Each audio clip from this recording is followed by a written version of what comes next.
Gracias por acompañarnos nuevamente en Así las Cosas. Les damos la bienvenida a una emisión que tiene como propósito recordar nuestra historia, principalmente si no queremos repetir esas sombras, esos hechos funestos que suponen hasta el día de hoy ciertos planos oscuros en materia económica, política y social.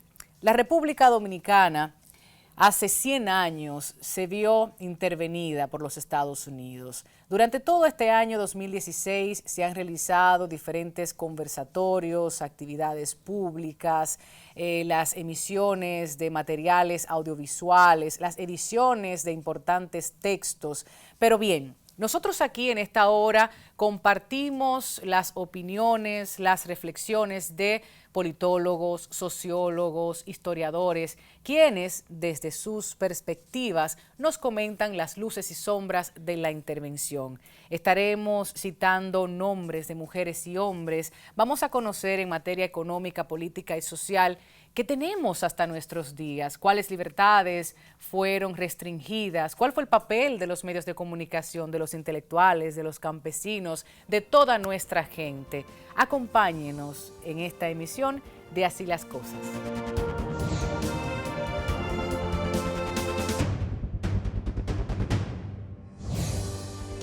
En el año 1916, la sociedad dominicana soportaba un estado de anarquía generalizada que imposibilitaba la aplicación efectiva de ningún plan o programa de desarrollo, concebido desde la cúpula del Estado dirigido por el presidente Juan Isidro Jiménez Pereira, otrora caudillo del partido Bolo o Jimenista. Esto añadido al levantamiento de generales horacistas en el norte.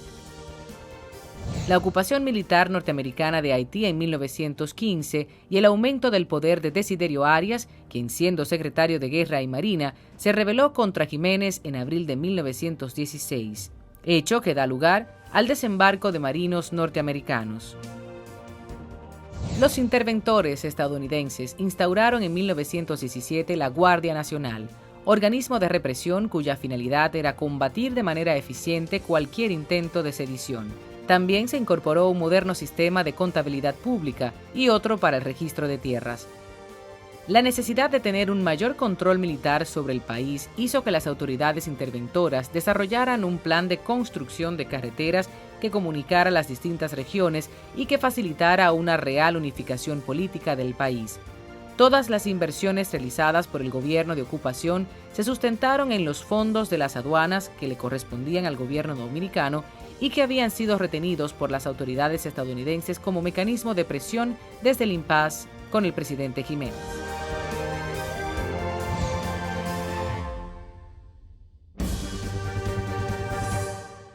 Para nosotros en Así las Cosas es un placer compartir la conversación que sostuvimos con el historiador, educador, sociólogo y director del Archivo General de la Nación, el señor Roberto Casá, a propósito de este tema, quien conversó sobre las limitaciones de las libertades públicas, de la censura de la prensa, de las violaciones a los derechos humanos, de todas las perspectivas negativas en torno a la primera intervención norteamericana de 1916 a propósito de este año cumplirse los 100 años.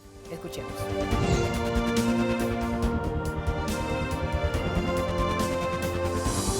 La justificación formal, diplomática, institucional fue que el gobierno dominicano había violado la Convención de 1907 al asumir una deuda de $1.300.000 en 1913 con motivo de la Primera Guerra Civil. Ese, claro, es un motivo baladí y completamente deshonesto porque esta deuda se contrajo con bancos norteamericanos y con la autorización expresa de la receptoría de aduanas, según los términos estipulados en la convención. En realidad, Estados Unidos quería controlar en mucho mayor dimensión el país y lo venía tratando de hacer desde sobre todo 1915 con motivo del estallido de la Primera Guerra Mundial, la rivalidad imperialista con Alemania, y para esto exigió al gobierno de Juan Isidro Jiménez varias medidas en la nota número 14 de diciembre de 1915 y El gobierno de Jiménez rechazó estas combinaciones, como era la designación de un jefe militar norteamericano de todas las tropas dominicanas y de un encargado financiero que iba a controlar el presupuesto de gastos del Estado. Desde ese momento, y en vista de la situación internacional estratégica, entonces, contando con que el gobierno dominicano no iba a acceder a esas exigencias, ya la decisión se había tomado de hacer la intervención y se esperó un momento de disturbios internos, particularmente el que estalló entre el ministro de Guerra del gobierno de Jiménez, general Desiderio Arias, y el presidente.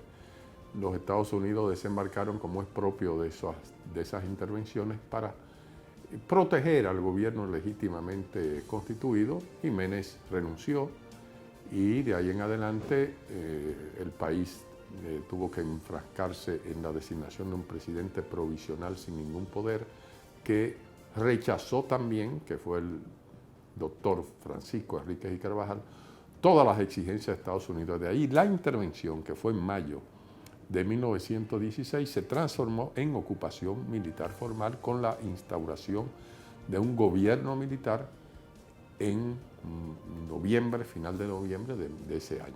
De manera que fue una motivación estratégica, geoestratégica, de control sobre la sociedad dominicana con fines de la geopolítica caribeña, pero además de resolver o rearreglar en función de sus intereses el funcionamiento institucional del país. Y es esa geopolítica estadounidense la que supone los avances y desarrollo económico en República Dominicana. El historiador, sociólogo y educador Roberto Casá nos comenta sobre esos cambios. Los norteamericanos efectivamente hicieron grandes cambios y contaron con una coyuntura favorable para hacerlo. Era el poder del gobierno más poderoso del mundo, con la economía número 1 ya del mundo desde años antes. Y nada, esto fue asumido como una neocolonia y implementaron una serie de cambios en materia de funcionamiento del Estado, servicios, concentración del poder armado en un instrumento teóricamente apolítico que fue la Guardia Nacional Dominicana, de luego ellos con la Infantería de Marina en sí, dirigiéndolo todo. Y yo resumiría todos esos cambios en el sentido de la gestación de un Estado moderno, un Estado que pasó a cumplir lo que los gobiernos dominicanos no habían sido capaces de hacer por la debilidad económica del país, la dispersión de los factores sociales y políticos gravitantes en el poder.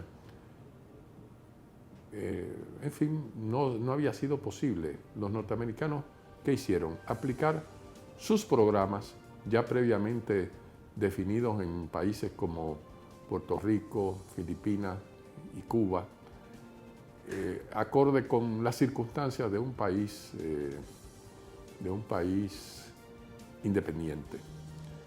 Y implantaron este esquema moderno de Estado por medio de una dictadura militar, una dictadura extranjera que sometió al pueblo a un estado de opresión generalizado. Fue un parteaguas de subordinación del pueblo a los dictados del poder.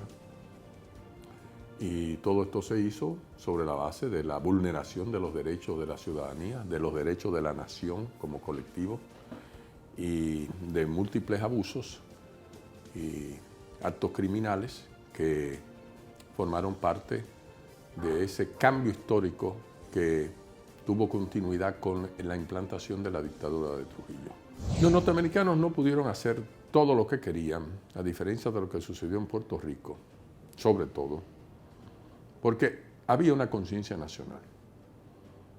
Es verdad que hubo sectores de los medios dirigentes que se plegaron a los norteamericanos, se escribieron libros, muchos artículos a favor de la ocupación militar condenando a los llamados políticos revolucionarios, pero desde el primer momento una parte considerable, la más consciente y activa del pueblo dominicano, rechazó esta ocupación.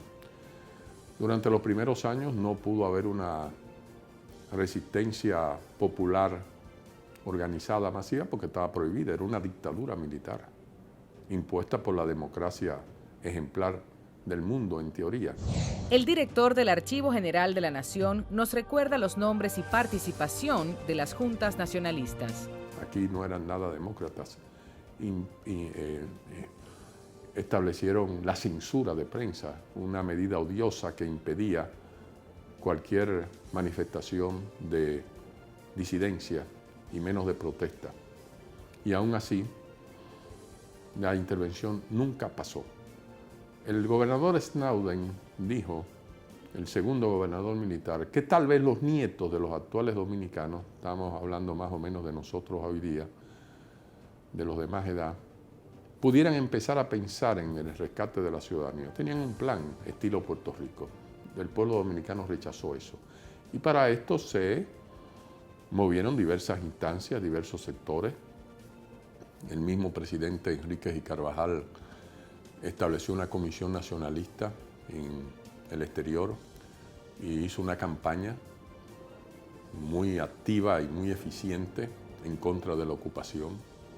Y cuando los norteamericanos vieron en 1920 que la ocupación dejaba más problemas que beneficios a partir de las protestas internacionales y del propio malestar demostrado por el pueblo dominicano, entonces levantaron parcialmente la censura y ahí se abrió campo un activismo que hizo inviable en el corto plazo la ocupación militar. Los sectores activos del pueblo, sobre todo en las ciudades, se movilizaron y se crearon juntas nacionalistas en todas las ciudades del país. Y estas juntas pasaron a ser coordinadas por la Unión Nacional Dominicana, presidida por el insigne intelectual Emiliano Tejera, y con la presencia de su vicepresidente como el más activo, ya Tejera era un hombre enfermo y muy viejo, Américo Lugo, que fue el alma de este proceso. Habría mucho que decir, pero yo debo agregar que, además de las juntas nacionalistas de la Unión Nacional Dominicana, se crearon múltiples instrumentos contra la ocupación. Organizaciones de jóvenes, organizaciones de periodistas, de mujeres, en fin, fue una respuesta casi unánime. Los norteamericanos no podían seguir porque además contamos con el apoyo latinoamericano principalmente, que ya estaba generando malestar en los círculos dirigentes de Estados Unidos, de manera que ya cumplidos sus objetivos para 1920 de reestructuración institucional y económica a favor de las corporaciones imperialistas, principalmente en el área azucarera, entonces ellos optaron por la desocupación con condiciones. Al inicio las condiciones fueron de tal tipo que hubo un rechazo unánime de todo el mundo a que eso no se podía aceptar, porque implicaba seguir con los viejos instrumentos de la convención. Claro, la convención sí siguió, es Trujillo que la supera, y el jefe de tropas y el jefe financiero. Todo eso se rechazó. Ese fue el llamado Plan Wilson. Luego vino el Plan Harding, también rechazado unánimemente por la población. Entonces a Francisco J. Peinado, que había sido del gabinete del presidente Enríquez y Carvajal, era secretario de Hacienda, le surgió la idea de un instrumento que tomara en cuenta el punto de vista de los dominicanos. Fue el famoso Plan Peinado, luego también mencionado como Plan Hugh Peinado, y ese sí encontró ya un eco de un sector. Entonces el nacionalismo o la resistencia a la ocupación se fracturó entre quienes optaron por la salida rápida de los norteamericanos al margen de las condiciones. Y eso es lo que sucedió. Se estableció en 1922 un gobierno provisional presidido por Juan Bautista Vicini Burgos, que estuvo designado por una junta de notables, y los acuerdos nacionalistas que habían sido signados por los partidos políticos fueron dejados atrás. El nacionalismo se quedó bastante aislado y dio lugar a que al final el actor del nacionalismo que tanta importancia tuvo en la lucha patriótica, quedara fundamentalmente aislado. El expresidente de la Academia de la Historia Dominicana y miembro de la Asociación de Historiadores de América Latina y el Caribe resume la ocupación norteamericana de 1916 como un capítulo de vulneración y opresión. Fue un acontecimiento funesto para la vida de los dominicanos porque estuvo acompañada de opresión, de violencia, de iniquidades.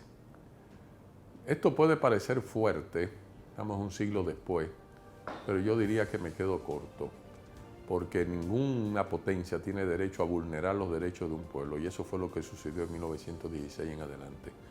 Pero lo hicieron con mucha violencia. Hay cosas que uno las narra y van a resultar casi inconcebibles, pero es la pura verdad histórica. Las patrullas asesinas en el este, que estaban peleando, tratando de vencer, como a lo largo lo lograron de diversas maneras, la resistencia rural, que es un capítulo muy complejo y poco conocido, desataron una violencia infernal que dejó miles de víctimas de diversas categorías, pero incluso yo diría que varios miles de muertos. Solamente el efecto de una epidemia que hubo dejó varios miles de muertos por culpa de la forma en que trataron la insurgencia por medio de campos de concentración en todas partes. Entonces eso fue algo terrible. Los crímenes pueden resultar casi inconcebibles, pero fueron ciertos. Y hay documentaciones suficientemente categóricas acerca de las exacciones de los ocupantes, de los marines. En los lugares más problemáticos de la insurgencia rural, personajes recordados como un mayor Tad Taylor, alias Tifu, los campesinos le pusieron así Tifu, encerraban a las personas pacíficas, moradores de los lugares, en una casa, incluyendo ancianos y niños, y le pegaban fuego con ellos vivos. Bueno, hoy día se dirá que eso es mentira, pero eso está bien documentado, demostrado con testimonios, muchos de los cuales yo también participé en su recolección durante una investigación larga que yo hice al respecto. De manera que la ocupación lo que trajo fue tristeza, sangre, opresión y un cambio funesto que se concretó bajo el Trujillato en perjuicio de los intereses del pueblo.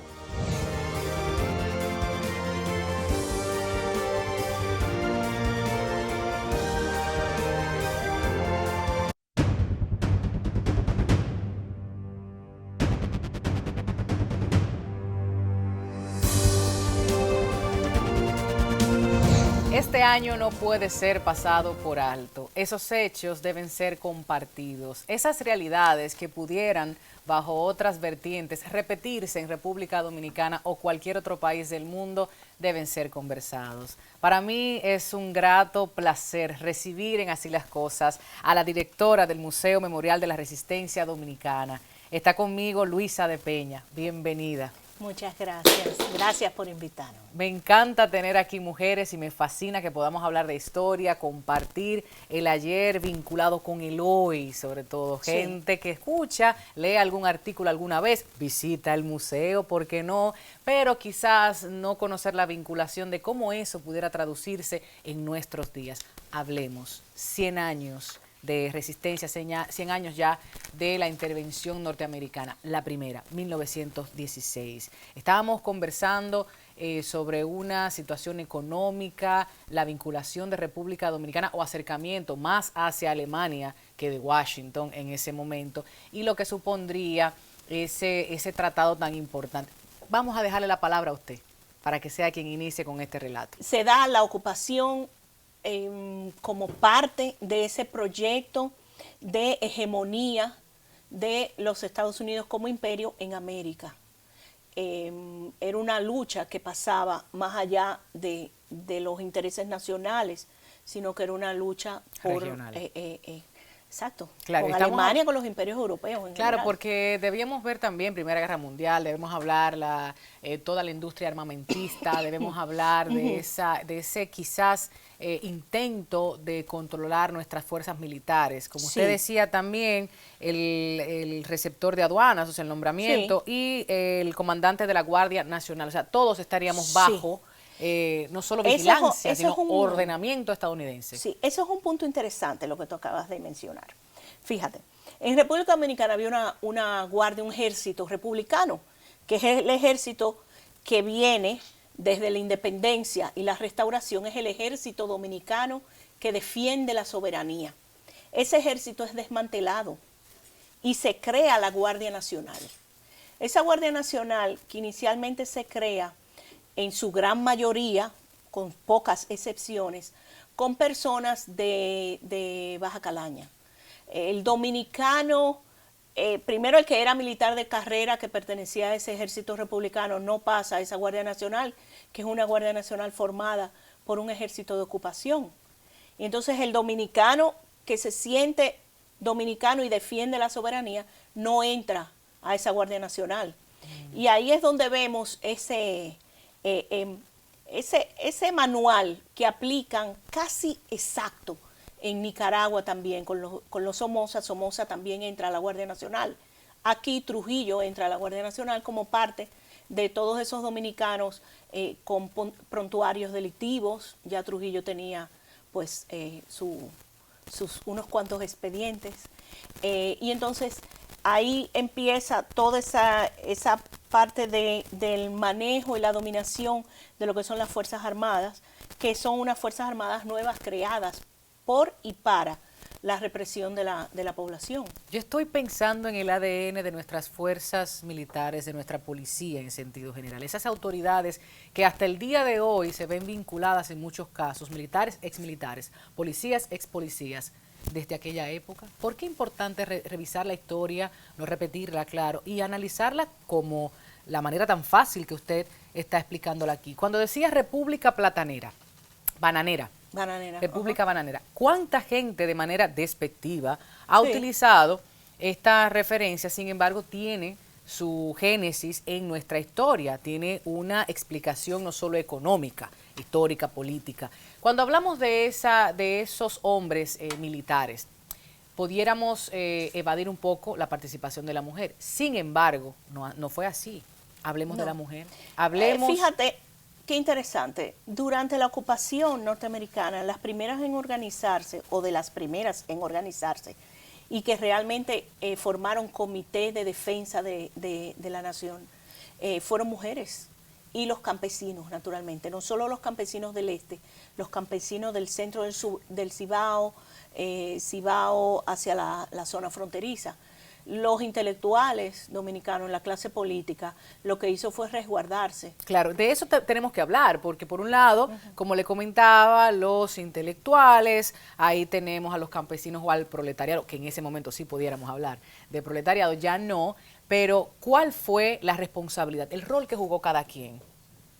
Bueno, los campesinos dominicanos, sobre todo la guerrilla del este, que fueron llamados gavilleros en forma despectiva, jugó un papel de resistencia importante, de defensa de la tierra, de defensa de la soberanía, a un punto tal que los norteamericanos, pues, el gobierno de ocupación, porque ya en ese momento era un gobierno de ocupación norteamericano, pero con aliados dominicanos, formó equipos especiales para tratar el asunto del este, y ahí estaba Trujillo entre ellos, que luego fue conocido como el pacificador del este. Entonces, esa resistencia fue una resistencia constante y a lo largo de varios años. En el norte, en el Cibao, hubo una resistencia también fuerte. Ahí se destaca la conocida batalla de la Barranquita. Claro, una resistencia muy desigual, y no era una resistencia con las características de guerra de guerrilla que había en el este. En el Cibao fue, yo diría que bastante brutal la represión contra los patriotas. Y ahí uno ve el ejemplo, y lo pongo de ejemplo porque existe una fotografía muy poderosa de Cayo Báez, que es quemado con hierros calientes para que delatara a sus compañeros, mas sin embargo él no lo hizo nunca. Resistió. Y voy más allá. Las hermanas Mirabal, conocidas por Mirabal, no por Reyes, ellas eran Mirabal Reyes, de la familia de su madre, de los Reyes, llegaron inclusive hasta quemarle la casa. Fueron de las familias que resistieron en Salcedo, los Reyes. Entonces, ahí tú ves... No solo hablamos de tiranía de Trujillo, mucho antes. Fíjense sí. Cómo la sangre combativa. Ahí tú ves cómo se va heredando ese espíritu de resistencia, claro. Heredando por medio del aprendizaje. También, claro, estaba en su corazón. La conciencia y de patriótica. esa misma forma también se hereda la otra parte. Y ahí es cuando volvemos al punto que tú decías, que tanto nos afecta esa forma en la que fue creada la Guardia Nacional, que después se convirtió en ejército, el Ejército Nacional, que se convirtió en Policía Nacional, y su actuación hoy en día. Y cuál es la posibilidad que nosotros tenemos como sociedad, como nación, de torcer ese camino, para no decir enderezarlo. Claro, claro. Debemos decir la participación de los intelectuales. Hoy día, Luis, escuchamos y leemos a muchos eruditos, muchas personas con no solo el don de la palabra, el conocimiento en sentido amplio. Sin embargo, al momento de adoptar una postura pública responsable, se cohíben por las implicaciones políticas o económicas que pudiera representar no solo en su vida, su familia, su entorno, su cargo, sí. Cualquier situación. ¿Qué pasó en 1916 y los años subsiguientes durante esa ocupación? Sí, en algunos casos algo parecido, en otros casos yo pienso que había entre desconcierto y también había mucha división en el país. ¿Polarizada la sociedad? ¿Por qué? Sí, las fuerzas liberales dominicanas, los grupos liberales dominicanos, han tenido a lo largo de la historia una incapacidad increíble para ponerse de acuerdo y trazar, diseñar una agenda común, nacional, en beneficio de la gran mayoría. Vamos a hablar de los enemigos, de las luces, las sombras, sí. Y, como decía al inicio, la vinculación posible que pudiera representar ese hecho histórico en el aquí y el ahora. Hacemos una pausa publicitaria, al regreso seguimos la conversación con Luisa. Ella está conmigo aquí conversando, no como directora del Museo de la Resistencia Dominicana, sino como amiga y colaboradora de este proyecto. Quédese.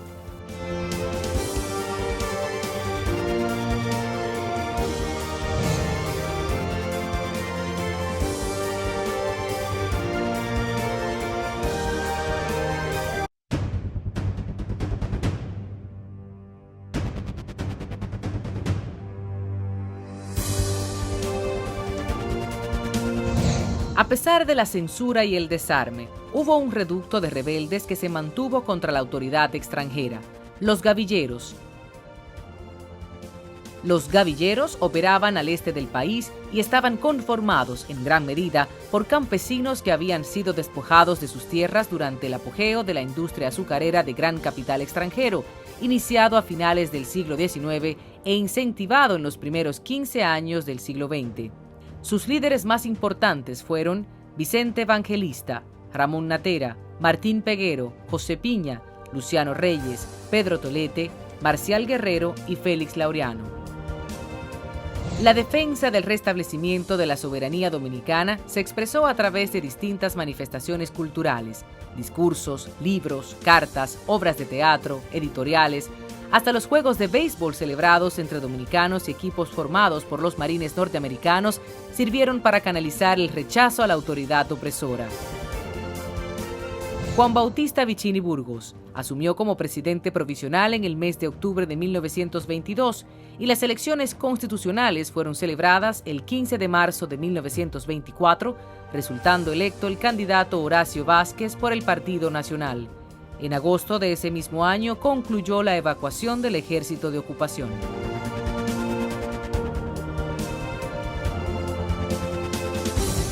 De regreso en Así las Cosas, gracias por acompañarnos. Continuamos la conversación junto a Luisa de Peña, quien es directora del Museo de la Resistencia Dominicana. Hablábamos de los nombres, hombres y mujeres que participaron en la resistencia, de esa intervención norteamericana, la primera, ya 100 años, 1916, y hablábamos de algunas sombras, pero ¿y las luces? ¿Cuáles fueron esos aspectos positivos que, de manera justa, debemos resaltar, Luisa? Sí, definitivamente que la infraestructura que dejó la ocupación, entre ellos las 3 principales carreteras, pues contribuyeron mucho a la conexión del país, pero también se hizo con el objetivo de un mejor desplazamiento para la dominación del territorio. No se confundan. Exacto. Todo lo que es la parte, bueno, de educación y salud, algunos hospitales. La alfabetización de muchos de nuestros dominicanos. La alfabetización, sí. Las bases para un sistema financiero, económico, de un gobierno organizado, eso también. Y tienen sus partes positivas. Siempre se queda algo bueno y siempre se aprende. Sí. Nosotros creemos que las ocupaciones no son buenas porque es una violación a la soberanía, pero y con ello la violación a los derechos. A los derechos, de las exacto. libertades, o sea, públicas restringidas, que pudiéramos también compararlo con la dictadura de Rafael Leónidas Trujillo, que mucha gente todavía al día de hoy dice, aquí lo que hace falta es un Trujillo, sin saber, sin sentir el dolor, sin la sensibilidad y empatía que un pueblo dominicano necesita cuando se expresan esas palabras. Fíjense, debemos hablar del rol de los medios de comunicación, porque el lenguaje construye o destruye. La información es un derecho, bueno, que en nuestros días hablamos todos debemos tener con la ampliación de la internet, ese mecanismo que es fácil, directo, de manera plural, nos informa, pero no quiere decir la verdad esté ahí presente. Y en ese momento, radio, prensa escrita, ¿qué estaba pasando a nivel local e internacional? Hemos leído que nos apoyamos mucho en las denuncias para que el ojo crítico, la atención se centrara en República Dominicana, pero vamos a conocer los intríngulis. Fíjate, una de las primeras resoluciones del gobierno de ocupación fue poner una mordaza. Y me parece que los medios aceptaron la mordaza también. Algunos políticos, algunos miembros de la resistencia, pues tenían algún tipo de comunicación de protesta, pero es muy limitada. Realmente, en general, la clase política, la clase intelectual se resguardó, no sale al frente, exceptuando figuras como, por ejemplo, Ercilia Pepín, que es una mujer que hay que, porque las mujeres hemos estado invisibilizadas. Exacto. Sí. Es una mujer con un valor increíble, que no solo a la ocupación, también ella se opuso a Trujillo. Por supuesto. Entonces, exceptuando figuras como ellas, unas cuantas, en general, la resistencia no fue en la capital, la resistencia fue en el campo. Fíjense eso, donde se supone que estaba un mayor grado de pensamiento, de conciencia, ¿no? Debemos hablar también del pensamiento en sentido general. ¿Qué queda hasta nuestros días? ¿Qué se esparció? ¿Qué nosotros aprendimos de esa experiencia y mantenemos todavía, Luisa, con relación a este hecho histórico en particular? La ocupación física terminó, pero la injerencia continúa y naturalmente continúa en todo nuestro hemisferio. Y es una injerencia que es natural.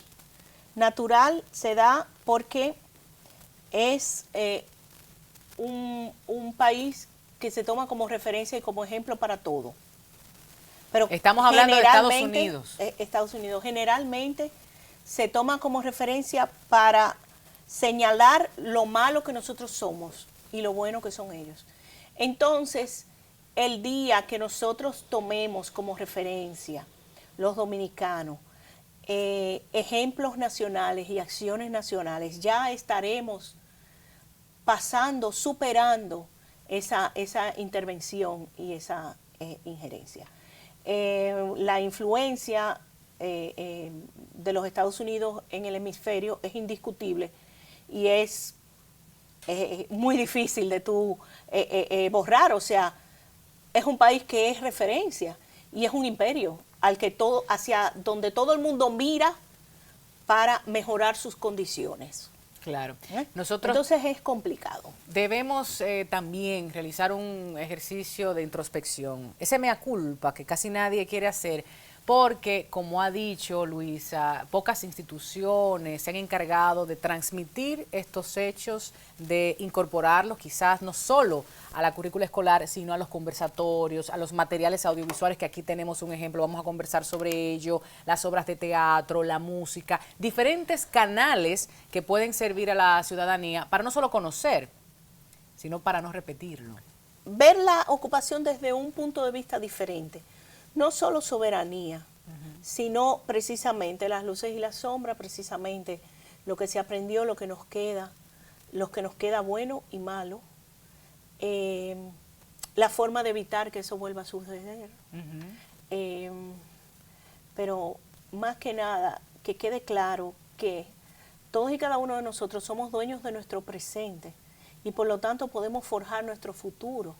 Si nuestro presente nosotros lo vivimos con un conocimiento del pasado abierto, amplio, sin manipulaciones, entonces eso nos permite moldear lo que puede ser nuestro futuro. Muy en desacuerdo estamos con simple y sencillamente decir que la ocupación norteamericana fue porque los Estados Unidos son unos intervencionistas, bárbaros, violadores de derechos, etcétera, etcétera. No. Hay varios componentes y hay un componente importante que fue el componente dominicano. Y ese es algo que nosotros como sociedad no hemos afrontado. Nuestra responsabilidad como sociedad frente a eso. Que el más fuerte aplasta al débil, sí, pero el débil le ha dado la oportunidad de aplastarlo. Claro. Y hubo una crisis política, ingobernabilidad total. Terrible. Eso abre las puertas, que es lo que decimos hoy en día cuando debatimos tantos temas. Si la puerta no está abierta, entonces nadie puede entrar. Cuidado con los chances que le permitimos. Fíjense, aquí está del Festival de Cine que se realizó a propósito del tema.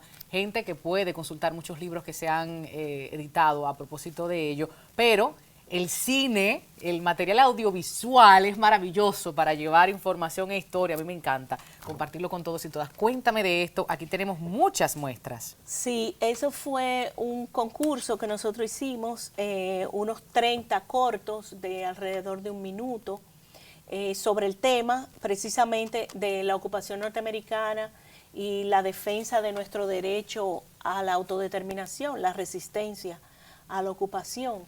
Entonces son jóvenes, la mayoría de ellos en ese momento aficionados, estudiantes de cine que hicieron esos documentales. Hay muchos que son increíbles.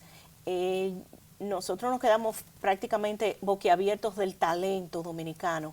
El que se ganó el primer premio, Los Abejones, yo espero que lo compartamos, lo podamos ver. Es increíble, increíble, porque es hasta un poco jocoso, ¿no? Entonces te muestra la tragedia, pero también te muestra el espíritu del dominicano. El dominicano ha sido un pueblo aguerrido toda su vida, desde su nacimiento, desde antes de ser dominicanos.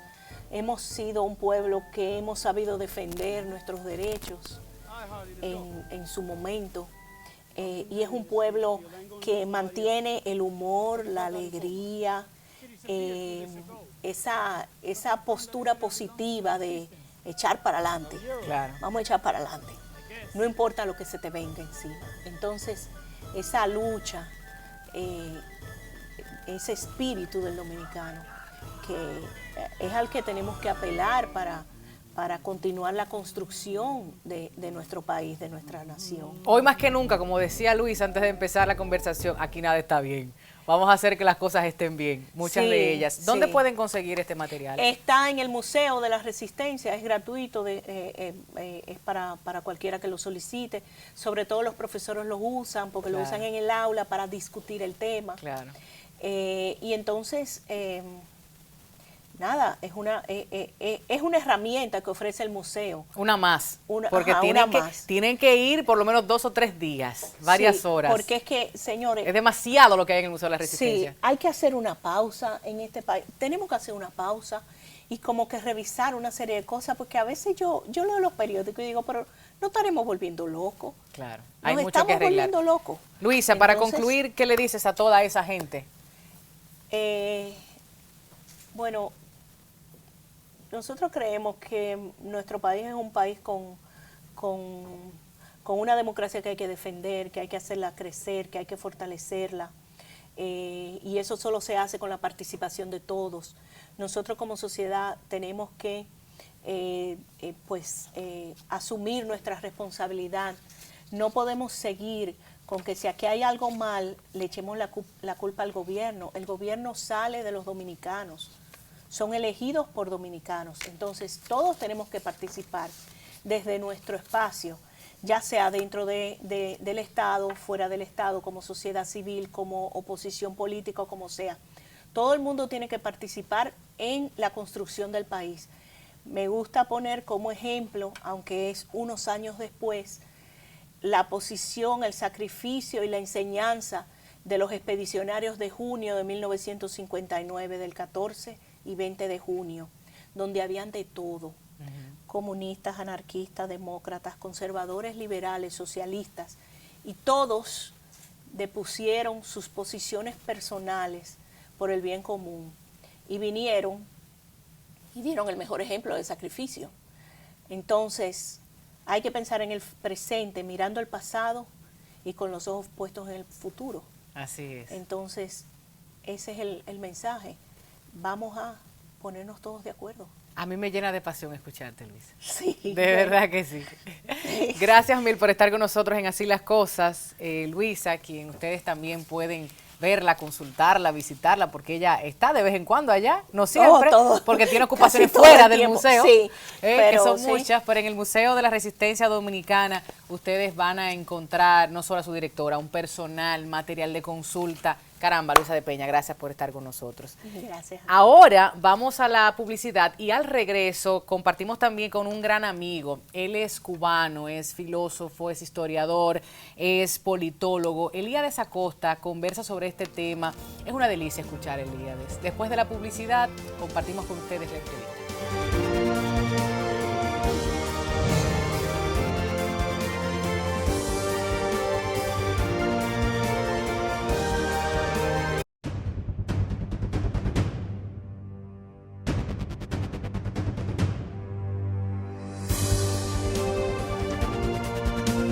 Conocedor de temas de integración regional, los antecedentes que marcaron al Caribe, incluyendo Puerto Rico, Cuba y República Dominicana, así como los conflictos entre Estados Unidos y otras potencias, Elíades Acosta expresa que, aunque algunos resaltan los aspectos positivos de estos hechos, la balanza parece inclinarse con mayor peso hacia lo negativo. El historiador, filósofo y politólogo, nos comenta sobre la situación en que nos encontrábamos al momento de ser ocupados por Estados Unidos. Bueno, ellos, aquí también se ha dicho mucho de que hicieron una obra civilizatoria, que construyeron carreteras, puertos, edificios, higienizaron al país, erradicaron enfermedades como la fiebre amarilla, etc. Es lógico que se fuera. Un colono, cuando llega a un lugar, trata de crear las mejores condiciones para poder ocupar ese lugar eternamente. Él y sus hijos y sus nietos. O sea, esa política es la misma que se ha usado en todos los países ocupados, que además tiene un componente psicológico que ellos le llaman ganar la mente y los corazones del país, ¿no? El país donde tiene una presencia. En realidad, todo lo que se hizo, si te fijas, se hizo con el objetivo de hacer explotable esta isla española, tanto de Haití como República Dominicana. Aquí hay un factor interesante, y es que al ocupar simultáneamente las dos partes de la isla, para los efectos de la mentalidad burocrática y militar norteamericana, estaban ocupando un solo territorio, aunque tenían dos gobiernos militares interventores y dos fuerzas independientes. Aquí se ha hablado mucho y hay quien defiende la tesis de que trajeron la civilización y el progreso. Lo mismo dijeron en Cuba, lo mismo dijeron en Puerto Rico, lo mismo dijeron en Filipinas. Ninguna invasión militar, ninguna injerencia de este tipo imperialista trae progreso, ni democracia, ni paz, ni desarrollo. Se viven periodos coyunturales donde quizás las contradicciones anteriores son aplacadas por la fuerza y a un elevado costo de vidas humanas de las que no se habla, pero renacen quizás hasta con más fuerza porque estamos en presencia de un sentimiento dañado, nacional, patriótico, de culturas que son diferentes y que no tienen y que no hay ninguna justificación en el derecho internacional para imponerlo por las armas.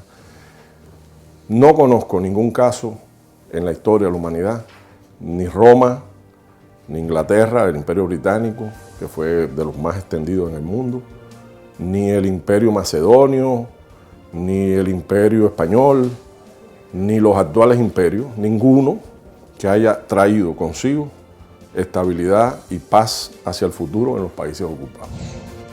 En un aspecto en el que todos los consultados coinciden es en la resistencia mostrada por el pueblo dominicano. La resistencia fue variada, el mundo entero también estuvo del lado dominicano. Hubo cartas de protesta, demandas, hubo manifiestos, todo prensa, mítines. Los intelectuales, por supuesto, porque bueno, los intelectuales siempre son una especie de conciencia crítica de la sociedad y casi siempre, a menos que estén adocenados y vendidos o aplastados por los poderes fácticos, casi siempre tienen una actitud, digamos, crítica hacia las injusticias o los abusos, y este es un caso evidente. Además, el pueblo dominicano tenía mucho prestigio en América por su larga lucha contra los imperios. Aquí los dominicanos, casi sin armas y sin recursos externos ni nada, se batieron contra ingleses, franceses, haitianos, norteamericanos, españoles. Bueno, se crearon, digamos, asociaciones, ligas patrióticas en el exterior y en el interior, desde actos tan sencillos como llamar a tu hija recién nacida patria o quisqueya. Eso es una forma hermosa de resistencia cultural y de reafirmación de la identidad. La resistencia armada, ya hablamos, contra la que se usó incluso la aviación. O sea, los más modernos medios de combate, incluyendo tropas motorizadas y la aviación. Contra la que se usó la inteligencia militar, que ellos la tenían muy desarrollada, y que hicieron incluso un manual del país. Y así crearon una Guardia Nacional, un ejército, cortado por el patrón de los Marines, en la mística también de una sumisión directa a los poderes norteamericanos, con una misión represiva clara de no permitir en el país ningún tipo de alteración del orden que pudiera repercutir en los negocios, y una política que fue moldeada de esa forma. Todo lo que estoy diciendo es esquemático, porque sí hubo resistencia del pueblo dominicano, sí hubo resistencia a los intelectuales dominicanos, hubo resistencia a la mujer dominicana, hubo resistencia en las escuelas y en todas las instancias de la vida nacional, que a la larga obligaron a que se tuvieron que ir, porque vieron que era insostenible la situación. Estos años nos permiten reflexionar sobre el presente. Ya se cumplen 100 años de la intervención norteamericana. En una visión global, Elíades Acosta expresa los desafíos políticos para América Latina y el mundo. Hemos estado asistiendo en los últimos 2 años a una contraofensiva para revertir ese proceso. Es decir, revertir la construcción de modelos alternativos en América Latina significa más guerra en el mundo, significa más explotación y significa más miseria de esos países y del resto de los países del mundo. Ese proceso ha tenido ciertos éxitos, pero tampoco los pueblos están cruzados de brazos. La gente además viene de una experiencia. Las sociedades que entran en un proceso de cambio profundo de sus estructuras nunca vuelven a ser las que eran antes de eso. Y por lo tanto, el sandinismo perdió, tuvo 16 años gobiernos neoliberales brutales en Nicaragua que acabaron con el país, y el sandinismo volvió y tiene una intención de un apoyo, Daniel Ortega, según dato que leí, de un 73% de la población. Lula se retiró con un 80% de apoyo y de aceptación popular. Lo que pasa es que hay toda una campaña de satanización, de mentiras y de engaños contra la revolución bolivariana de Venezuela, contra el gobierno de Dilma Rousseff y el PT en Brasil, contra la situación de Bolivia o de Nicaragua. Ahora mismo hay una serie de medidas contra Nicaragua brutales por parte del Senado, de la Cámara de Representantes norteamericana, y todo eso Ahora con la paz en Colombia que se firma hoy. Que también que ayuda, que es un paso importante de avance, que ayuda a que los procesos políticos puedan ser de una manera diferente, pero está todo el Medio Oriente desestabilizado, una parte de África también, incluso en Asia hay puntos de conflicto entre China, Filipinas, Japón, donde los americanos están. En Europa tenemos la situación de Ucrania, los nacionalismos que dije yo en ascenso y con una beligerancia peligrosa. El mundo está lleno de desafíos, pero también la humanidad tiene reservas morales y tiene memoria y tiene inteligencia y creatividad. Por lo tanto, lo que sí se ha demostrado es que todos los imperios pasan. Eso sí es una verdad como un templo. Por lo tanto, ¿por qué no pensar que este va a pasar también? Claro que sí.